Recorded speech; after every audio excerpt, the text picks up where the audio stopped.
Residents in the North Bay who suffered through devastating wildfires may be at a higher risk for complications or stroke. That's according to a study released today in the Journal of the American Heart Association. It was conducted by researchers at UCSF. The lead author of the study, Zachary Wettstein, joining us now from UCSF. And can you tell us specifically what you found that correlates wildfires to heart problems? Absolutely. So we looked at over 1 million ER visits during the summer of 2015, and we found that wildfire smoke across much of the state of California was related to ER visits for a variety of health problems like heart disease, heart attacks, and strokes. What can you say about how long those people may have been exposed to the smoke and why it's much more of a concern now for much more of a concern than respiratory problems? Absolutely, it's a great question. We can't say in this study how long people were exposed to the smoke, but what we do know is that large portions of the country are exposed to smoke over continual periods of time, and that's a great area for further study. But in this particular investigation, we found that the cardiovascular health problems were indeed related to the wildfire smoke that other studies hadn't found previously. In fact, much of the existing research was on respiratory health problems. And while those are very important, many times they don't lead to death or serious disability. But heart attacks and strokes are really morbid health events, and it took looking at over 1 million ER visits to really detect a difference in how frequently those occurred. Was there a certain age group more vulnerable than others? Absolutely. So we found that adults over the age of 65 were at most risk of having these health problems.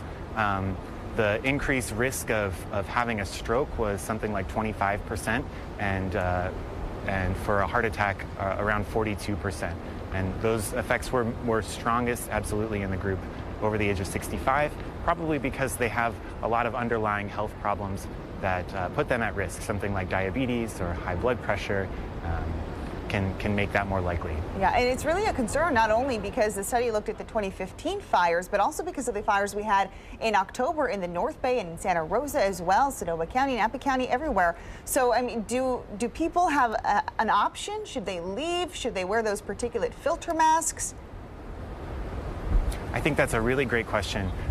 We worked with the California Department of Public Health on this study, and they work with local health departments to do communication during these massive wildfire events. And there are a number of things that people can do. One important thing is to stay indoors and to run their air conditioner or a high efficiency particulate filter like a HEPA filter, which can lower the exposure to these particles that can cause health problems.